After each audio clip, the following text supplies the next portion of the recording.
ನಮಸ್ಕಾರ ವೀಕ್ಷಕರೇ, ಚಿಂತಾಮಣಿ ತಾಲೂಕಿನ ಮುಂಗಾನಹಳ್ಳಿ ಹೋಬಳಿ ಗೋಳ್ಳಹಳ್ಳಿ ಸರ್ವೆ ನಂಬರ್ 2ರ ವಿಚಾರಕ್ಕೆ ಸಮಜಾಯಿಷಿ ನೀಡುವ ಕುರಿತು ನಗರದ ಪ್ರವಾಸಿ ಮಂದಿರದಲ್ಲಿ ಹಮ್ಮಿಕೊಂಡಿದ್ದ ಪತ್ರಿಕಾಗೋಷ್ಠಿಯಲ್ಲಿ ಕೆಂಪೇಗೌಡ ಒಕ್ಕಲಿಗರ ಸಂಘದ ರಾಜ್ಯಾಧ್ಯಕ್ಷರಾದ ಗೋಪಲ್ಲಿ ರಘುನಾಥ ರೆಡ್ಡಿರವರು ಮಾತನಾಡಿ, ಗೋಳ್ಳಹಳ್ಳಿ ಅಶ್ವಥ್ ರೆಡ್ಡಿರವರನ್ನು ಭೂಗಳ್ಳರು ಎಂಬ ಪದವನ್ನು ಬಳಸಿರುವುದು ಖಂಡಿಸುತ್ತೇವೆ ಎಂದು ತಿಳಿಸಿದರಲ್ಲದೆ, ಇದೇ ರೀತಿ ಮುಂದುವರೆದಲ್ಲಿ ಕಾನೂನು ರೀತಿಯ ಹೋರಾಟ ಮಾಡುವುದಾಗಿ ತಿಳಿಸಿದರು.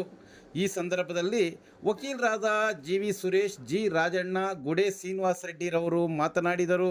ಈ ಸಂದರ್ಭದಲ್ಲಿ ಗೋಳ್ಳಹಳ್ಳಿ ಅಶ್ವಥ್ ರೆಡ್ಡಿ, ಗುಟ್ಟೂರು ಜಯರಾಮ್ ರೆಡ್ಡಿ, ಎಂಡಪಲ್ಲಿ ಮುನೆಂಗ್ ರೆಡ್ಡಿ, ಅಶ್ವಥ್ ರೆಡ್ಡಿ, ಕೃಷ್ಣಾರೆಡ್ಡಿ, ವೆಂಕಟರೆಡ್ಡಿ, ವೆಂಕಟಸುಬ್ಬರೆಡ್ಡಿ, ಬಟ್ಲಳ್ಳಿ ಬಿ.ಎ. ಭಾಸ್ಕರ್ ರೆಡ್ಡಿ, ಬಿ.ವಿ. ಅರವಿಂದ್ ರೆಡ್ಡಿ, ಗುಡ್ಸಲಹಳ್ಳಿ ಶ್ರೀನಿವಾಸ್, ಮಿಂಡಿಗಲ್ ಮದ್ರೆಡ್ಡಿ, ವೆಂಕಟರೆಡ್ಡಿ, ಚಿಕ್ಕಮಕ್ಕಳ್ಳಿ ದೇವರಾಜ್, ಮಾದಮಂಗಲ ರಮೇಶ್, ಕೆಂಪೇಗೌಡ ಒಕ್ಕಲಿಗರ ಸಂಘದ ಪದಾಧಿಕಾರಿಗಳು ಹಾಗೂ ಒಕ್ಕಲಿಗರ ಮುಖಂಡರು ಹಾಜರಿದ್ದು, ತದನಂತರ ತಾಲೂಕು ಕಚೇರಿಗೆ ತೆರಳಿ ತಹಸೀಲ್ದಾರ್ ಅವರಿಗೆ ಮನವಿ ಪತ್ರ ಸಲ್ಲಿಸಿದರು.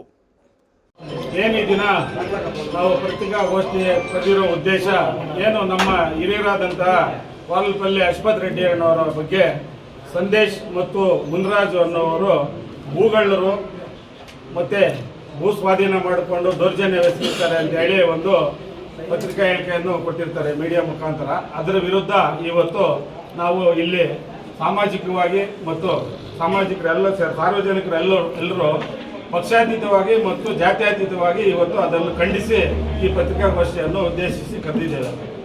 ಏನು ನಮ್ಮ ಹಿರಿಯರಾದಂಥ ಗೋನಪಲ್ಲಿ ಅಶ್ವಥ್ ರೆಡ್ಡಿ ಅಣ್ಣವರನ್ನು ಭೂಗಳ್ಳರು ಅಂತ ಬಿಂಬಿಸಿದರು ಸಂದೇಶ್ ಅವರು ಅಶ್ವಥ್ ರೆಡ್ಡಿ ಅಣ್ಣವರು ಎಂಥವರು ಅಂತ ಈ ತಾಲೂಕಿನೆಲ್ಲರಿಗೂ ಗೊತ್ತು.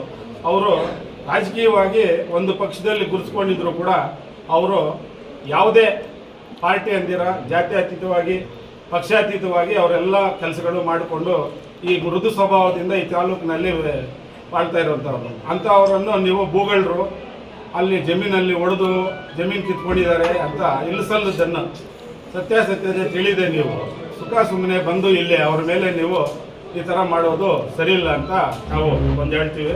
ಮತ್ತು ನೀವು ಸಾಮಾಜಿಕ ಜಾಲತಾಣಗಳಲ್ಲಿ ನೀವು ಆ ಹೋರಾಟ ಈ ಹೋರಾಟ ಅಂತೇಳಿ ನೋಡ್ತಾ ಇರ್ತೀನಿ ನಾನು.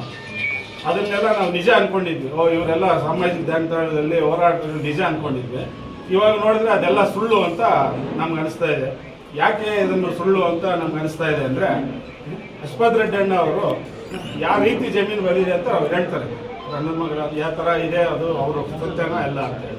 ನೀವು ಏಕಾಏಕಿ ಏನು ಗೊತ್ತಿಲ್ದಿರ ಭೂಗಳ್ಳರು ಅನ್ನೋದಕ್ಕೆ ನೀವ್ಯಾರು? ಇವೇನು ಜಡ್ಜಾ? ಇಲ್ಲ, ಅದಕ್ಕೆ ಒಂದು ನ್ಯಾಯ ಇದೆ, ಹೋರಾಟ ಇದೆ, ನ್ಯಾಯಾಲಯ ಇದೆ, ಅವೆಲ್ಲ ಕೊಡಿ. ನೀವು ಅಲ್ಲಿ ಹೋಗಿ ಇದು ಮಾಡಿ. ನೀವೇ ಬೀದಿಗಳಲ್ಲಿ ಬಂದು ಈ ಥರ ಹೇಳೋದು ತಪ್ಪಾಗುತ್ತೆ. ಮತ್ತು ಇನ್ನೊಂದು ಮುದ್ಲಳ್ಳಿ ಅಂತ ಮೊನ್ನೆ ಅದೇ ದಿವಸ ಮುದ್ಲಳ್ಳಿಯಲ್ಲಿ ಹೋಗ್ತೀರಾ, ಸರ್ವೆ ನಂಬರ್ 169, ಅದು OS ನಂಬರ್ 25, 2020, ಒಂದೇ ಜನಾಂಗಕ್ಕೆ ಸೇರಿದವರು. ಮಾರಪ್ಪ, ರಾಮಪ್ಪ, ಕಲ್ಯಾಣ್ ಕುಮಾರು, ನಾಗಮಣಿ ಅಂತ 4 ಜನ ಆಗ್ತಾರೆ. ಯಾರು ಹೇಳಿ? ನಾರಪ್ಪ, ಅಂಜಪ್ಪ, ತಿಮ್ಮಮ್ಮ ಅಂತ. ಇವ್ರ ಮೇಲೆ ಅದು ವಯಸ್ಸು ನಡೀತಾ ಇದೆ. ಈಗ ಪ್ರೆಸೆಂಟ್ ನಡೀತಾ ಇದೆ ಕೋರ್ಟಲ್ಲಿ. ನೀವು ಪ್ರೆಸೆಂಟ್ ನಡೀತಾ ಇರೋ ಕೇಸ್ ನಡೀತಾ ಇದ್ರು ಕೂಡ ಆ ಜಮೀನಲ್ಲಿ ಹೋಗಿ ಬೋರ್ಡ್ ಹಾಕ್ತೀರ. ನಿಮ್ಮ ಬೋರ್ಡ್ ಹಾಕಿ ದೌರ್ಜನ್ಯವಾಗಿ ಬೋರ್ಡ್ ಹಾಕಿ ಬರ್ತೀರ. ಯಾಕೆ ನೀವು ಅಷ್ಟು ಮಾತ್ರ ನಿಮ್ಗೆ ಅರಿವಿಲ್ವಾ? ಕಾನೂನು ಅರಿವಿಲ್ವಾ? ಒಂದು ಕೋರ್ಟಲ್ಲಿ ನಡೀತಾ ಇರೋ ಕೇಸನ್ನು ವಿಚಾರಣೆ ನಡೀತಾ ಇರೋ ಇದರಲ್ಲಿ ನೀವು ಹೆಂಗೋಗಿ ಬೋರ್ಡ್ ಹಾಕ್ತೀರಾ? ಅದರಿಂದ ನಾವು ನಮ್ಮ ಇದರಿಂದ ಒಂದು ಎಚ್ಚರಿಕೆಯನ್ನು ಕೊಡ್ತಾ ಇದ್ದೀವಿ. ನೀವು ಯಾರೇ ಆಗಲಿ ಸಾಮಾಜಿಕವಾಗಿ ಯಾವ ಸಂಘಟನೆಯವರಾದರೂ ಆಗಲಿ ಸಮಾಜಘಾತರಾಗಲಿ ಅನ್ಯಾಯ ವಿರುದ್ಧ ಭೂಗಳ್ಳರ ವಿರುದ್ಧ ಹೋರಾಟ ನಮ್ಮದೇನು ಅದರಲ್ಲಿ ಇಲ್ಲ. ನಮ್ಮದು ಅದಕ್ಕೆ ಸಹಮತ ಇರುತ್ತೆ. ನಮ್ಮ ಇದರಿಂದ ಅದಕ್ಕೆ ಸಹಮತ ಇರುತ್ತೆ. ಯಾರೇ ನೀವು ಈ ಥರ ದೌರ್ಜನ್ಯವಾಗಿ ಇಲ್ಲಿಸಲ್ಲದೆಲ್ಲ ಇದು ಮಾಡ್ತಾಯಿದ್ರೆ ನಾವು ಅದನ್ನು ಖಂಡಿಸ್ತೀವಿ. ಮುಂದಿನ ದಿನಗಳಲ್ಲಿ ನಿಮ್ಮ ವಿರುದ್ಧ ನಾವು ಹೋರಾಟವನ್ನು ಮಾಡ್ತೀವಿ. ಮತ್ತು ಇವ್ರ ಮೇಲೆ FIR ಆಗಬೇಕು ಅಂತ ಈಗ ನಾವು ಕಂಪ್ಲೇಂಟ್ ಕೊಡ್ತಾ ಇದ್ದೀವಿ. ಇವ್ರ ವಿರುದ್ಧ ಕಾನೂನಾಗಿ FIR ಆಗಬೇಕು. ಇವ್ರು ಇದೇ ರೀತಿ ಮುಂದುವರಿಸಿದರೆ ನಾವು ಕಾನೂನು ರೀತಿ ಇವ್ರ ಮುಂದೆ ಕರ್ನಾಟಕ ಕೆಂಪೇಗೌಡ ಒಕ್ಕಲಿಗರ ಸಂಘದಿಂದ ನಾವು ಇದ್ರ ಬಗ್ಗೆ ಮುಂದಿನ ದಿನಗಳಲ್ಲಿ ಕಾನೂನು ರೀತಿ ಹೋರಾಟವನ್ನು ಮಾಡ್ತೀವಿ. ಹೋದ ವಾರದಲ್ಲಿ ನಮ್ಮ ಮೇಲೆ ಇಲ್ಲಸಲ್ಲದ ಆರೋಪಗಳನ್ನು ಮಾಡಿರುತ್ತಾರೆ. ಈ ಸರ್ವೆ ನಂಬರ್ ಮೂಲತಃ ನಮ್ಮ ತಾತ ಸುಬ್ರಾಯ ಅವರಿಗೆ ಸೇರಿದ್ದು. ನಮ್ಮ ತಾತನ ಸುಬ್ರಾಯ ಅವರಿಗೆ ಸೇರಿದ್ದು. ಅವರ ನಿಧನಾನಂತರ ನಮ್ಮ ಮುತ್ತಾತನಾದ ವೆಂಕಟರೆಡ್ಡಿ ಅವರಿಗೆ ಪಾವತಿ ಖಾತೆ ಆಗಿರುತ್ತದೆ. ತದನಂತರ ನಮ್ಮ ತಂದೆ ನಮ್ಮ ತಾತ ವೆಂಕಟರಮಣ ಅವ್ರಿಗೆ ಬಂದಿತ್ತು. ವೆಂಕಟರಾಮಣ್ಣನ ತಮ್ಮ ಸುಬ್ಬಾರೆಡ್ಡಿ ಅವರು ನಮ್ಮ ಊರಿನಲ್ಲಿ ಮನೆಗಳು ಕಟ್ಕೊಳ್ಳಿ ಅಂತ 7,020 ಗಜ ಅಡಿಗಳನ್ನು ಮನೆಗಳು ಕಟ್ಕೊಳ್ಳಿ ಅಂದರೆ ಸುಮಾರು 6.5 ಗುಂಟೆ ಜಮೀನನ್ನು ಮನೆಗಳು ಕಟ್ಕೊಳ್ಳೋಕ್ಕೆ ಕೊಟ್ಟಿರುತ್ತಾರೆ. ಆದರೆ ನಮ್ಮ ಊರಿಗೆ ಯಾವುದೇ ರೀತಿ ಸಂಬಂಧ ಇಲ್ಲದ ವ್ಯಕ್ತಿಗಳು ಈ ಜಮೀನು ನಮ್ಮದು ಅಂತ ಹೇಳಿ 5 ಎಕರೆ 5 ಗುಂಟೆಯನ್ನು ಕಬಳಿಸಲು ಬಂದಿರುತ್ತಾರೆ. ಅವರ ಮೇಲೆ ನಾವು ಕಾನೂನು ಕ್ರಮ ಕೈಗೊಳ್ಳಬೇಕೆಂದು ತಹಸೀಲ್ದಾರರಲ್ಲಿ ಮನವಿ ಮಾಡಿರುತ್ತೇವೆ. ಇದು ಸತ್ಯಕ್ಕೆ ದೂರವಾಗುವುದು. ನಮಗೆ 1878ರಿಂದ ಇಲ್ಲಿಯವರೆಗೂ ನಮ್ಮ ಹೆಸರಲ್ಲೇ ದಾಖಲಾತಿಗಳಿವೆ. ಆ ದಾಖಲಾತಿಗಳನ್ನು ಮಾನ್ಯ ತಹಸೀಲ್ದಾರ್ ಅವರಿಗೆ ನಾವು ಕೊಟ್ಟಿರುತ್ತೇವೆ. ಅದು ನಮ್ಮ ಊರದಲ್ಲ, ಪಕ್ಕ ಮೊದಲಹಳ್ಳಿ. ನಿಮ್ಮ ಹೆಸರು ಸರ್? ಸುರೇಶ್. ಹಾಗೂ ಮಾಧ್ಯಮ ಮಿತ್ರರೇ, ಎಲ್ಲರಿಗೂ ನನ್ನ ನಮಸ್ಕಾರ. ಇವತ್ತು ದಿಗೋಗ್ವಾಲಹಳ್ಳಿ ಗ್ರಾಮದ ಸರ್ವೆ ನಂಬರ್ 2 ಬಗ್ಗೆ ಮಾತನಾಡಲು ನಮ್ಮ ತಾತ ಈರನ್ನಬೋಯಿ, ಮುತ್ತಾತ ಈರನ್ನಬೋಯಿ, ಅವ್ರ ಮಗ ವೆಂಕಟರಾಯಪ್ಪನವರಿಗೆ 8 ಜನ ಮಕ್ಕಳು. ಮೊದಲನೇದಾಗಿ ಪೆದ್ದೀರಪ್ಪ, ಚಿಕ್ಕೀರಪ್ಪ, ಕೃಷ್ಣಪ್ಪ, ಗಂಗ್ಲಪ್ಪ, ವೆಂಕಟೋನಪ್ಪ, ವೆಂಕಟೇಶಪ್ಪ ಮತ್ತು 2 ಹೆಣ್ಮಕ್ಳು, ವೆಂಕಟೋನಮ್ಮ, ಲಕ್ಷ್ಮೀದೇವಿ. 2 ಮಕ್ಕಳಿಗೆ ಇದೇ ಗ್ವಾಲಹಳ್ಳಿ ಗ್ರಾಮದ ಮುನಿಯಪ್ಪ ಅವ್ರ ಮಗ ಜಿ ವಿ ಸುಬ್ಬಾರೆಡ್ಡಿನವರು ನಮಗೆ 8 ಗಜ ಅಂದರೆ 23 ಅಡಿ, 24 ಅಡಿ ಮತ್ತು 10 ಗಜ ಅಂದರೆ 30 ಅಡಿ ನಮಗೆ ಕೊಟ್ಟಿರೋರು. ನಮ್ಮ ತಾತನಿಗೆ ವೆಂಕಟರಾಯಪ್ಪನವ್ರಿಗೆ ಕೊಟ್ಟಿದ್ಮೇಲೆ ನಮ್ಮ 6 ಜನ ಮಕ್ಕಳಿರೋದ್ರಿಂದ ಈಗ ಎಕ್ಸ್ಟೆಂಡ್ ಮಾಡ್ಕೊಂಡಿದ್ದೀವಿ 50ಗೆ 80 ಅಡಿ. ನಾವು ಈಗ ಪೊಸಿಷನಲ್ಲಿ ಇದ್ದೀವಿ, ಮನೇನು ಕಟ್ಕೊಂಡಿದ್ದೀವಿ. ಯಾವುದೇ ರೀತಿ ನಮ್ಮ ಜಮೀನ ಅವರು ಭೂ ಕಬಲಿಕೆ ಮಾಡಿಲ್ಲ. ಅವ್ರ ಜಮೀನ ನಾವು ಅಕ್ವೈರ್ ಮಾಡ್ಕೊಂಡು ಮನೆ ಕಟ್ಕೊಂಡಿದ್ದೀವಿ. ನಮ್ಗೆ ಕೊಟ್ಟಿರೋದು 23 ಅಡಿ, 24 ಅಡಿ, 30 ಅಡಿ. ಈಗ ನಾವು 50ಗೆ 80 ಅಡಿ ನಾವು ಮನೆ ಕಟ್ಕೊಂಡಿದ್ದೀವಿ. ಇದನ್ನು ಸೇರಿ ಆಗಿರೋದ್ರಿಂದ ಇದೇ ಪಕ್ಕದ ಊರು, ಬೇರೆ ಊರು ಮುನ್ರಾಜ್ ಅನ್ನೋರು ಸರ್ವೆ ನಂಬರ್ 2ರಲ್ಲಿ ಖಾತೆ ರದ್ದು ಮಾಡುವ ಬಗ್ಗೆ ನೋಡಿ ಕರೆಕ್ಟ್ ಆಗಿದೆ. ಇಲ್ಲಿ ತಾಲೂಕು ಆಫೀಸಲ್ಲಿ ಅಪ್ಲೈ ಮಾಡ್ತಾರೆ. ಇದು ಈರನ್ನಬೋಯಿ ಮಗ, ದಯವಿಟ್ಟು ತಾವು ನೋಡ್ಬೇಕು. ಈರನ್ನಬೋಯಿ ಮಗ ವೆಂಕಟರಾಯಪ್ಪನವರಿಗೆ 24 ಅಡಿ 30 ಅಡಿ ಕೊಟ್ಟಿರೋದು. ಇವರು ಈ ಖಾತನ್ನ ರದ್ದು ಮಾಡುವ ಬಗ್ಗೆ ಹಾಕಿರ್ತಾರೆ ಇದೇ ತಾಲೂಕು ಆಫೀಸಲ್ಲಿ.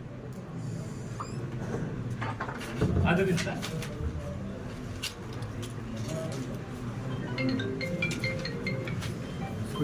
ಈ ಗ್ವಾಲಹಳ್ಳಿ ಗ್ರಾಮದ ಸರ್ವೆ ನಂಬರ್ 2ರಲ್ಲಿ 5 ಎಕರೆ 5 ಗುಂಟೆ ಜಮೀನು ನಮ್ದಲ್ಲ, ಜಿ ವಿ ಸುಬ್ಬಾರೆಡ್ಡಿ ಅವರು ನಾವು ವಲಸೆ ಬಂದಿದ್ರೆ ಊರಿಗೆ ನಮ್ಮ ತಾತನ ಕೊಟ್ಟಿರೋದು. ಒಂದು ಸೈಟ್ ಥರ ಕಟ್ಕೋಬೇಕಂದ್ರೆ ಅವಾಗ 2 ಇದ್ರು, ಈಗ 8 ಜನ ಇದೆ. ಅದಕ್ಕೋಸ್ಕರ ಕಟ್ಟಿದರೆ ನಾವು ಎಕ್ಸ್ಟೆಂಡ್ ಮಾಡ್ಕೊಂಡಿದ್ದೇವೆ. ಈಗ ಮೇಲಿನ ಜಂಟಿ ಇದರಲ್ಲಿ ನಮಗೂ ಸ್ವಲ್ಪ ಇದೆ, ಅಂದರೆ ಪೂರ ಜಮೀನಲ್ಲ, ಇದರಲ್ಲಿ ನಮಗೂ ಸ್ವಲ್ಪ ಇದೆ. ಇದೇ ಆಸ್ಪತ್ರೆ ಅಡ್ಡನವರು ನಮ್ಗೆ ಡಾಕ್ಯುಮೆಂಟ್ಸ್ ಕೊಟ್ಟಿದ್ದಾರೆ. ನೋಡಪ್ಪ ನಿಮ್ಗೆ ಜಮೀನು ಇದೆ, ಯಾವ ಈರನ್ನಬೋಯಿ ಅಂತಂದ್ಬಿಟ್ಟು ಎಲ್ಲರೂ ಇದ್ರೆ ಈರನ್ನಬೋಯಿ ಅಂತ ಬಂದ್ಬಿಟ್ಟು ನಮ್ಮ ತಾತ ಈರನ್ನಬೋಯಿ ವೆಂಕಟರಾಯಪ್ಪ ನಮ್ಮ ಜಮೀನು ಖಾತೆ ರದ್ದು ಮಾಡೋದ್ರ ಬಗ್ಗೆ ಇಲ್ಲಿ ಕೊಟ್ಟಿದ್ದಾರೆ. ಇದೇ ತಾಲೂಕು ಆಫೀಸಲ್ಲಿ ಮುನ್ರಾಜ್ ಅನ್ನೋರು ಕೊಟ್ಟಿದ್ದಾರೆ. ಇದರ ಬಗ್ಗೆ ಕಾನೂನು ವಿರುದ್ಧ ಕ್ರಮ ಕೈಗೊಂಡಿದೆ. ನಾವು ಯಾವುದೇ ರೀತಿ ನಮ್ಮ ಜಮೀನು ಅವ್ರು ಭೂ ಕಬಲಿಕೆ ಮಾಡಿಲ್ಲ. ಈಗೂ ನಮ್ಮ ಊರಲ್ಲಿ ಯಾವುದೇ ಜಾತಿ ಭೇದ ಭಾವನೆ ಇಲ್ಲ. ನಾವು ಈಗಲೂ ಅಣ್ಣ ತಮ್ಮಂದಿರ ಥರನೇ ಇದೀವಿ. ರೇಟ್ ಬಂದಾಗ ಇದು ಎಲ್ಲ ತಾಲೂಕಲ್ಲಿ ಎಲ್ಲ ಹಳ್ಳಿಗಳಲ್ಲಿ ರೇಟ್ ಜಾಸ್ತಿ ಬಂದಾಗ ಸರ್ವೇ ಸಾಮಾನ್ಯ. ಆದರೆ ಯಾರಾದರೂ ಆಗಲಿ, ಸಂಘಗಳಾಗ್ಬೋದು ಅಥವಾ ಇನ್ನೊಬ್ರು ಆಗ್ಬೋದು, ಅದು ತಿಳ್ಕೊಂಡು ಮಾತಾಡಬೇಕು. ಗೌರವಾನ್ವಿತ ಕುಟುಂಬವನ್ನ ಅಶ್ವಥ್ ರೆಡ್ಡಿ ಅವರಾಗ್ಬೋದು, ಅವರನ್ನ IAS ಆಫೀಸರ್ ನಾರಾಯಣಸ್ವಾಮಿ ಅವರಾಗ್ಬೋದು, ಅವರನ್ನು ಮಾತಾಡುವಾಗ ಅವ್ರು ತಪ್ಪಿದ್ರೆ ಮಾತಾಡ್ಬೇಕು. ಇಲ್ಲಾಂದ್ರೆ ಸುಮ್ಮನೆ ಎಲ್ಲಿಂದಲೋ ಬಂದು ಮಾತಾಡೋದು ಸರಿ ಕಾಣಲ್ಲ. ಏನಾದ್ರೂ ಆಗಲಿಲ್ಲ, ಹಳ್ಳಿಗಳಲ್ಲಿ ಅಣ್ಣ ತಮ್ಮಂದಿರಾಗಿದ್ದಾರೆ. ಅಂತ ಅಣ್ಣ ತಮ್ಮಂದಿರ ಅಂತಿದ್ದಾಗ ಸುಮ್ಮನೆ ಆ ಕುಲ ಈ ಕುಲ, ಆ ಜಾತಿ ಈ ಜಾತಿ ಅಂತ ಎತ್ಕೊಟ್ಕೊಂಡು ಹೋಗೋದು ಸರಿ ಕಾಣಲ್ಲ. ಅದೆಲ್ಲ ಆದ್ರೆ ಮುಂದಿನ ದಿನಗಳಲ್ಲಿ ಈ ಸಮಾಜನೇ ಇರಲ್ಲ, ಸಮಾಜನೇ ಬೆಂಕಿ ಬಿದ್ದು ಹಾಳಾಗೋದು. ಇಂಥವು ನಡಿಬಾರ್ದು.